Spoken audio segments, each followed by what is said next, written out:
Stampinology. Thank you for joining me today. We have another card for you, working on the Christmas card series.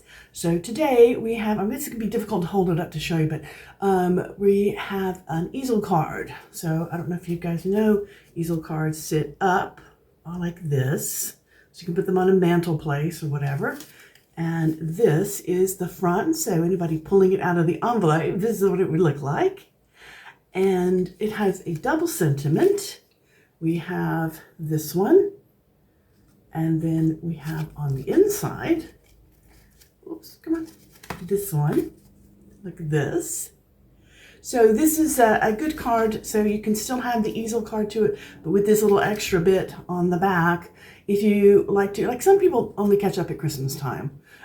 So this is a good place for a nice long note. It's closed up, so if you wanted to enclose a letter, this type of Christmas card is really, really good. Also, I'm featuring today the amazing, beautiful stamp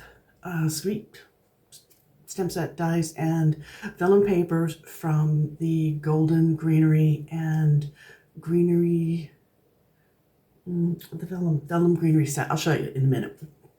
So this is what we're going to do today. Hang on, I'm going to turn the camera down with much bumping and moving of everything, and we'll get started. Okay, I think we're set up. The camera's not wiggling anymore, so let's give this a go. All right, so here's our card. Let me set this to the side. This is what we're going to be using today. Golden Greenery and some beautiful, oh, look at this vellum. Oh, you know what, I've got the pack here. This is called Gracefully Greenery. It's the vellum set. You get 3 pieces. This one comes in the pack. And then the white one, which we've used. And then this one, which I have used as a background. Isn't that beautiful? So, anyway, yeah, I'm quite taken with that, if you can't figure it out. All right, and so we're going to use the Golden Greenery set. This is the one of the matching sets that is part of this suite. Put that aside. So, for this stand-up fun fold, let me get this out of the way. You don't need to see my cord there. Actually, probably should plug my camera in. Oh, I'm sorry for the wiggling. Oh, that's better. Okay, kind of want to make sure we don't, get out there. All right, we're going to make a card base. That is what I call a standing tall card base. I'm sure it has something, but it's a long, thin one, as opposed to, we normally cut the card bases this way. So I'm going to give you some measurements. This is shorter. If you're working with me in metric today, this is shorter than our normal half piece. It is only 28 centimeters going this way from the normal 29.7. So I've shaved a bit off. This is our normal size for a half sheet of cardstock, which is 10.5 centimeters. If you are working with me in Imperial, we've got 4.5 by 11. So this is slightly, 4.25 by 11. So that's going to be a true half piece of cardstock for my Imperial folks. And we're going to make a line down the center, score it at the center, which will be 5.5 inches for Imperial folks, and it will be 14 inches for 14 centimeters, sorry. We're going to do this again today for metric people. So this is our basic standard card stack. The next thing you're going to want to do is cut a liner. Now, even if you don't use my colors, I know a lot of times I don't use a card liner if I'm going to make something, if I'm using beige or sometimes like the pale pinks. Any of those don't really require a card liner.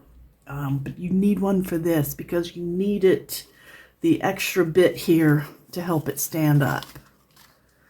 So anyway, the card liner size is, make sure I read it clear and precisely, 10 centimeters by 13.5 centimeters. And Imperial, it's 4 inches by 5 1/4. Now, I will show you all the pieces. In the blog, I basically had you cut everything and then decorate and then put it together. But we're going to do it slightly different this way. Do decorate before you assemble. It just will make your life easier. So what I have done is I have taken the stamps from the stamp set, which match our vellum, and stamped them. This is a two-part stamp. So I started with the old olive, and then the darker stamp goes on top, and I've done that in the mossy meadow to match the background. Now, I don't know if you can tell, it's really easy to see, but I don't know how well I think you can see that, yeah. You see the brown bits that, I guess, acting like the bark and the branches? I did that using pecan pie and just your basic Stampin' Write marker. And I used the stiff end here. What I have done is I've saved a piece off so I could show you how gorgeous this stamp set is. So I'll show you that again in a second. So this can be placed in here down now because we're not going to do much else with this part. So I'm going to go ahead and attach this. You don't, you can just have like a regular card inside. You don't have to stamp anything. The other really brilliant part of this particular card is if you like to write long notes or you use your Christmas cards as a chance to catch up, this is perfect because your greetings are all separately and you don't have to fill this up. You can fill this up with writing, honestly. So I'm going to go ahead and pop this in here.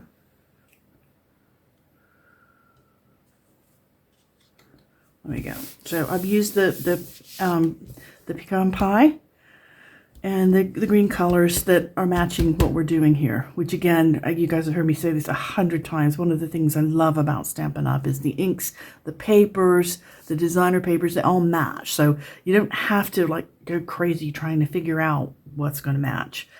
All of our designer papers come with a list on the back, which is, I find particularly helpful, especially when I was just getting started, because it would say on there, oh, well, you're going to need crushed curry, for example. And you're looking, the cardstock that you have, and you, well, I don't really have crushed curry, so, you can order it if you need it, and that'll match the paper for you. Anyway, regardless, we're going to set this aside for now.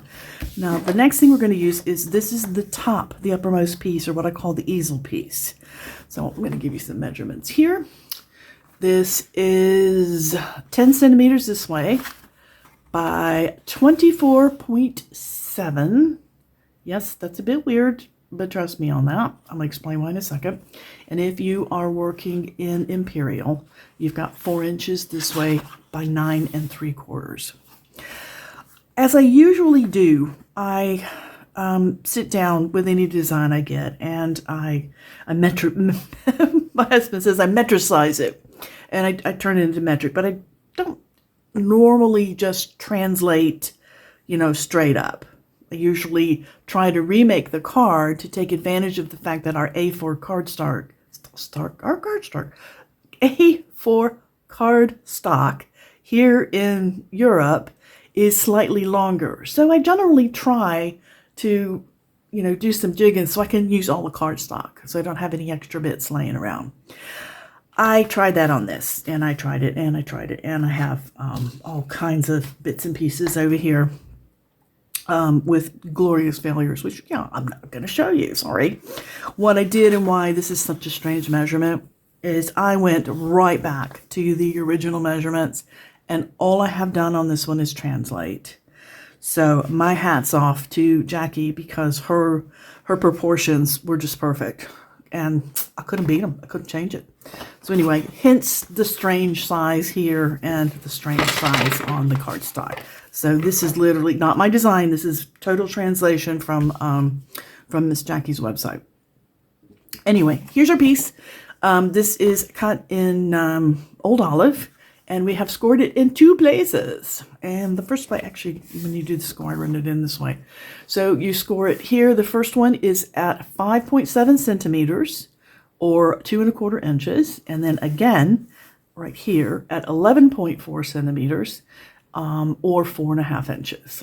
And what we're going to do with this is we're going to fold this so it goes up and then down like that. Make sure you get a really good burnish on this. It will make a difference. I also know, having done these styles of cards before, after you mail them, they actually get quite nice because they're held in this position. So then when they pop open, they sit up, they stand up really, really well. So here's your fold, what it looks like. I guess it's not quite an M, but anyway, that's what we have. And this is going to be affixed here. But first, we're going to put our designer series paper on here. In this case, I have used this gorgeous vellum because it's gorgeous. Now, here's something, if you don't know, I can tell you, you probably do know, is vellum does not attach very well because you can see the glue, you can see everywhere to attach it. This is nice because, now I've got to make sure this is turned over. You can tell there's a difference, but I have used glue dots to attach this. 2 reasons. One, they're easy to hide. They're small and easy to hide. But mostly is they have a small amount of dimension, I guess. They stand up just a little bit. Not a lot, but just a little bit. So having them slightly elevated, even just this little tiny bit, really shows off the vellum. It adds even more depth to it, I guess. Now, I'm not taking my time doing this. I'm just popping through here so I can show you guys what I'm doing. But I'm going to make a few more of these. And it sort of... see, that one's stuck in the wrong place. I have to get that off of there because it will show. Come on. There we go. But these, hiding them in the patterns like this, will make them completely unnoticeable. If you want to use any other kind of tape, you can do that. You can use glue. I find glue drying time on vellum is quite frustrating because it does take, even our awesome multi-purpose glue, it takes longer to dry on the vellum. So if you are impatient like me, or you've got a lot to do, a lot of cards to do, the glue is not going to serve you well. All right, come on. I'm going to pop this off here. There we go. Now let's put this back up. And I'm going to line this up like we normally do for a layering effect or matting effect, depending on where you're from. Oops, let it go. There. And you can feel them, but you're not going to be able to see them. The little glue dots. Okay, so let's do some more of these. Like I said, if you cut all these pieces... Oh, I didn't give you the dimensions for this. I'll give you the dimensions for these in just a tick. Get these glued down.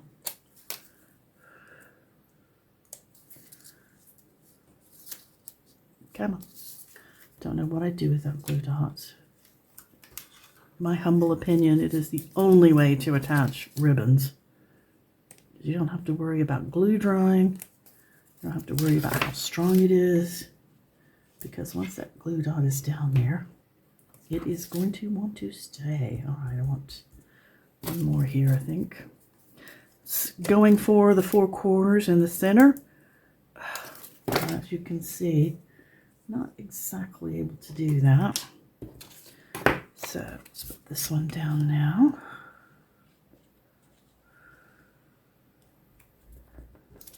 Okay, and let me give you some numbers before I forget.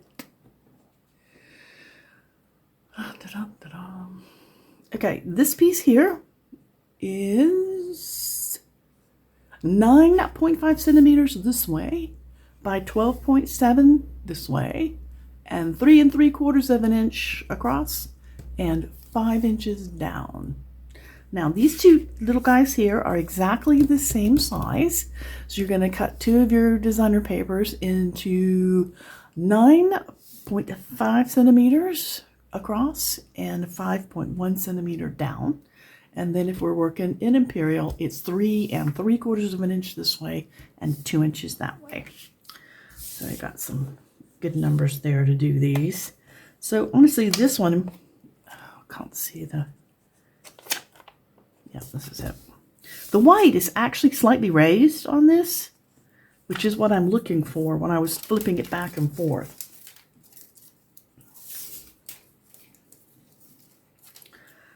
Glue dot tail's getting huge here. Get it out of the way. Here we go.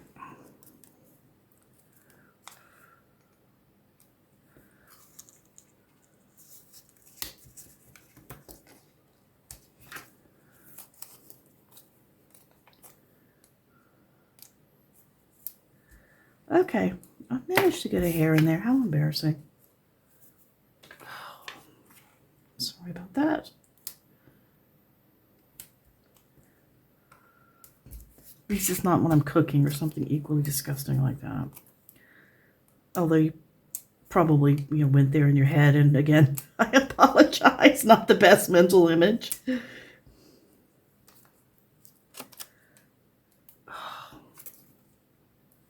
Okay, I managed to pull two off of here. We're just going to have two down. Okay, there we go.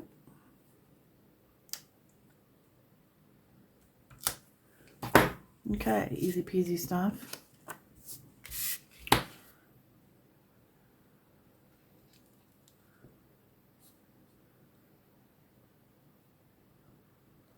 All right.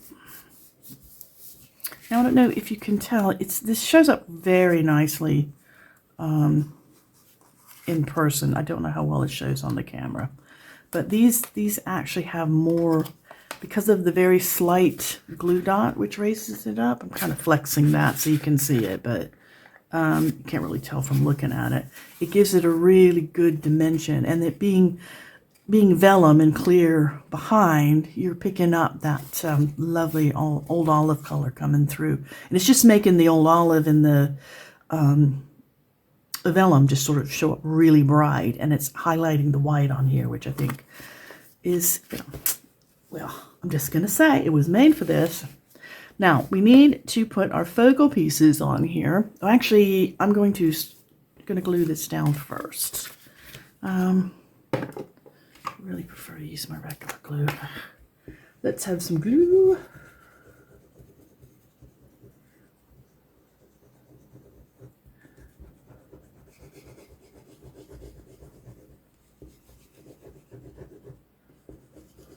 Now this card has what I call double focal points, 2 focal points,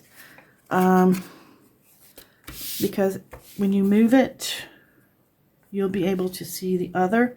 Now, this is going to be put on here as if it were one piece, as if it were a regular layer. Go down a little bit over. See that. Okay, here we go. Now that's all. Now we're all attached here so far. Now our first focal point. Now let's do this one first. Our top focal point, I had a blast doing. So I'm going to show it to you.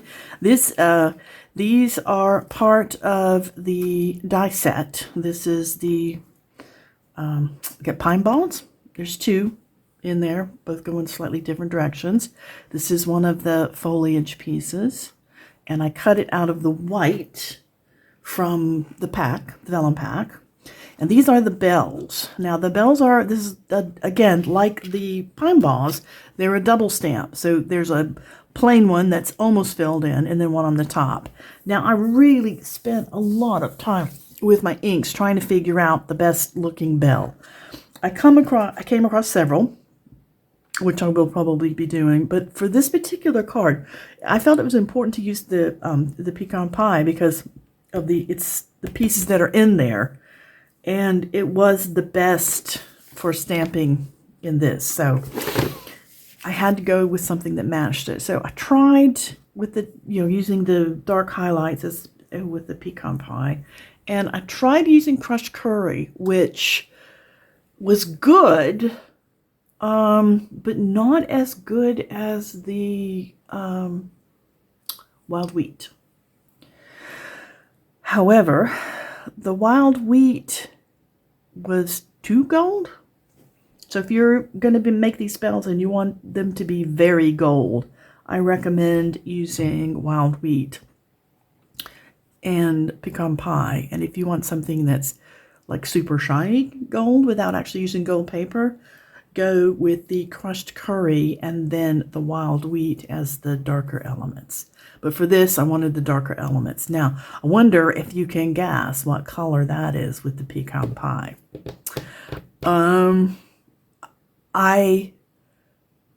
This was a happy accident. I didn't pull it out on purpose. I knocked my little stack. I'm terrible. I've got stuff stacked all over my desk. So I knocked one of the stacks of ink pads over. I realized I hadn't closed this one up. So I opened it and then, all the way, and then pulled it back and tried to shove it closed and did that. Anyway, I got ink all over my fingers, which is what I do. And I had already stamped the outline because I was trying to figure out what's better. Is it easier to stamp the solid piece and then put the highlights in, or is it easier to stamp the highlights and then put the other one on top of it?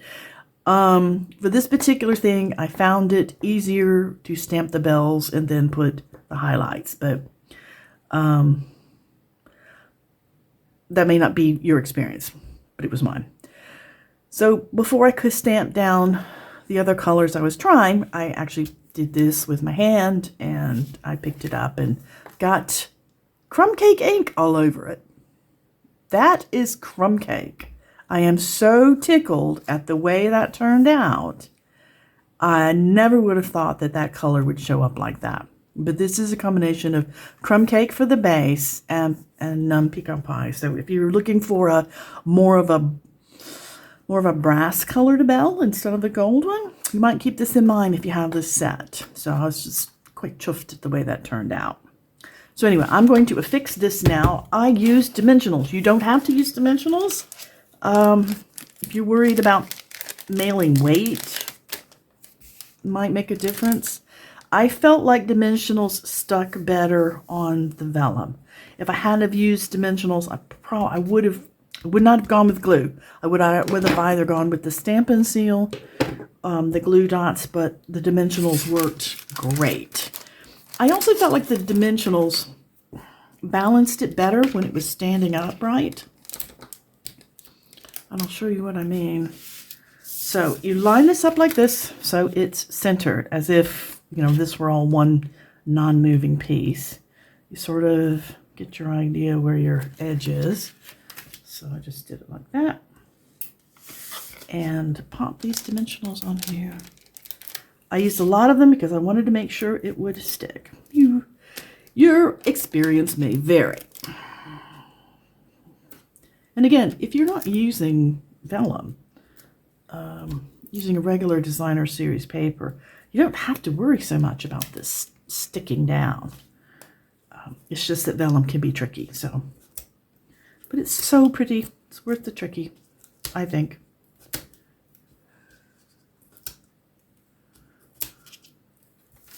Okay. And again, we're going to set this down. We're going to line it up as if, same top, bottom, sides. Let's go over just a small tad. Come on.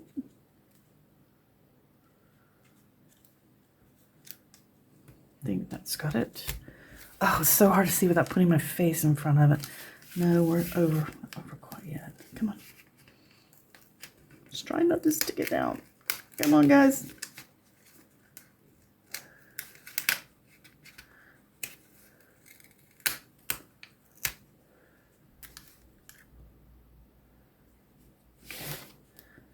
Okay.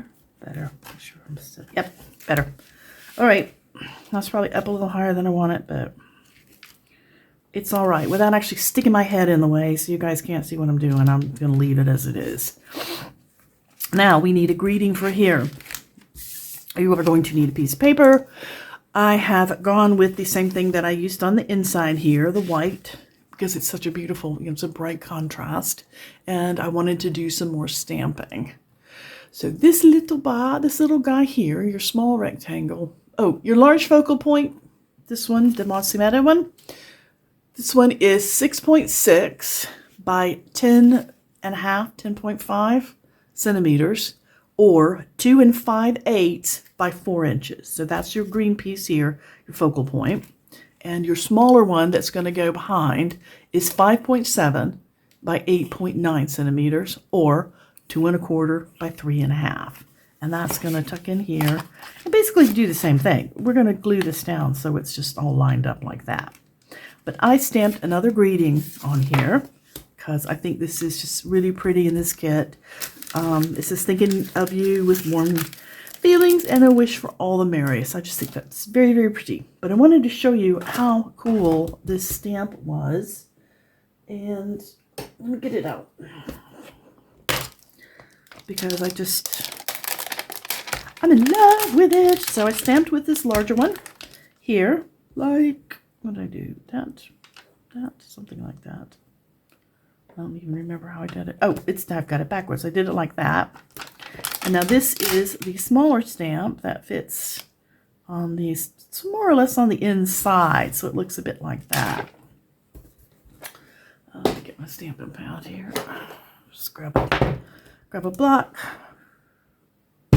plop it down, and I used a darker shade of ink, in this case, Mossy Meadow.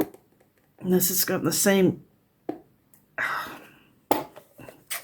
my Mossy Meadow is very stiff.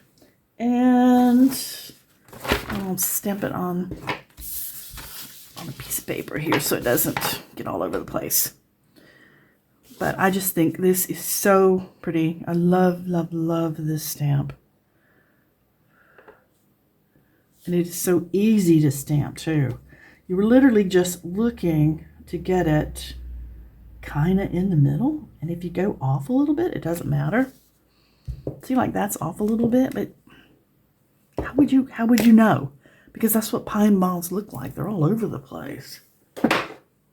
So I just want to show you how easy and fun this stamp is. I am looking forward to doing a lot more of this. Let me stick these back over here. Now the other thing that I did that made a big difference, or I think it made a big difference, is I took this pecan pie marker, and where the background, the pieces of bark might be, I just made some little marks on it here. And it doesn't show up as well at the moment, but when you were looking at it in person, it makes a huge difference. It's such a nice difference. So anyway, that's an example of a pretty double stamping and just following the colors, taking the colors from my project. Now this one I'm going to stick down flat. Did not want to use come on, baby. Do not want to use dimensionals on this because we don't need that jumped up in the center. And like I said, we're going to hold this down, and this is going to literally be lined up in this section here because it's sized so that it is well hidden. So here we go. So we have a card and a card and a card. So I hope you have enjoyed this today. It was a quick one, simple, but I think it has a tremendous impact. I hope you will consider this Golden Greenery stamp set. I'm quite fond of it, as well as the Designer Series Vellums. Now there's also available, here is the Designer Series paper that goes in the kit. So there are pieces to cut out like this, and it's just beautiful. There's a lot of gold in here. It's just all golds and greens, and the colors are the pecan pie. Yes, pecan pie, because but there are all of these greens, these pale greens. So you've got Mossy Meadow and Old Olive. Look at that gold. And all of these are backed. Look at that. That's like leather. It's like green leather. And this one, how beautiful is that? Look at that. Very, very Victorian there. And this one has dots on the back. There's one more, I think. Yes, two more. There's a stripe, which is good basic background. with, look at that. That's probably my favorite one. I absolutely love that. That's exactly like the Vellum, only where the Vellum has got white in it. These are gold. And then we have a fantastic plaid. Again, kind of Victorian looking. And then the back of this one has the bells. Now this is gold and pecan pie. So, and I didn't try it, but I believe I can cut these out using the, well, let's just look. I've got them right here. Using the dies. Come on. Where's my dies? There you are. Let me see if I can hold this up here. Oh yeah, that's going to work. That's going to work perfectly. Look at that. Yep, so apparently you can die cut the bells and use them like that. Although for what I did on this particular card, I think I like the duller ones because I was not going for shiny. So anyway, okay, well I learned something new today. I hope you give this a try. If you do, please tag me on social media at Lori Othen. If you want complete instructions with all the measurements written down, they're going to be on my blog at stampinology.co.uk. And I hope if you are watching this on Facebook that you give me a heart. And if you are watching this replay on YouTube, I would appreciate a thumbs up. And if you want more of this kind of content, hit that subscribe button. And I think that's it for me today. Hope everyone has a wonderful, lovely, crafty weekend. And we'll see you next time. Thanks.